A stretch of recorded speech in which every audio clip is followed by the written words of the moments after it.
The victim of a beating captured on videotape outside the West Bank city of Hebron has spoken about the day he was set upon by Jewish settlers. Midhat Abu Karsh, a 30-year-old Palestinian teacher, was beaten for allegedly setting fire to fields in the area.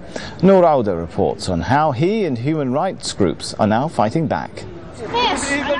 Violent attacks by Israeli settlers on Palestinian civilians in the occupied West Bank continue unabated. Now Palestinians in some parts of the West Bank have found a way to fight back by documenting these attacks using handheld cameras distributed by the Israeli human rights organization B'Tselem. The most recent such incident took place on Saturday in Samour, south of Hebron. Israeli settlers abducted Midhat Abu Karsh as he attempted to reach his field. Midhat was then brutally beaten and left tied to a pole. The settlers came from the hilltop and tied my hands behind my back with my shoelaces and then started beating me. It was brutal. There were 4 of them. They dragged me barefoot over the thorns until they reached the pole. Then they tied me to the pole from my hands and my neck. I was choking. I felt like I was being hanged. When Israeli soldiers finally arrived at the scene, they left Midhat tied to the pole while interrogating him.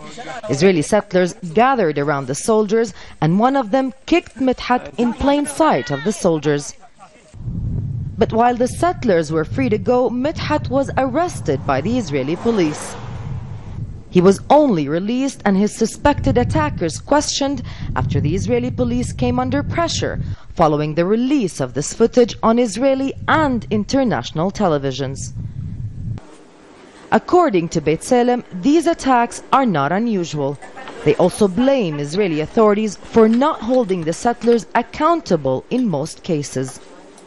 Generally, Israelis who attack Palestinians or destroy their property in the occupied territories are not held accountable by the Israeli security forces for these offences.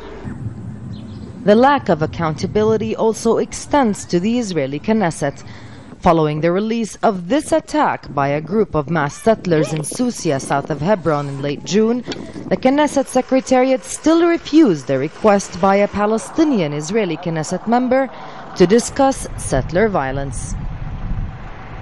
Palestinians are hoping the settler attacks they document will create enough public pressure to stop them.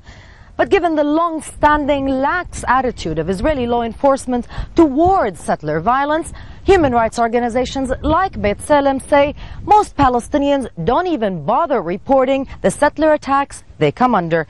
So what these organizations know and document remains the tip of the iceberg. Noor Auda, Al Jazeera, north of Ramallah.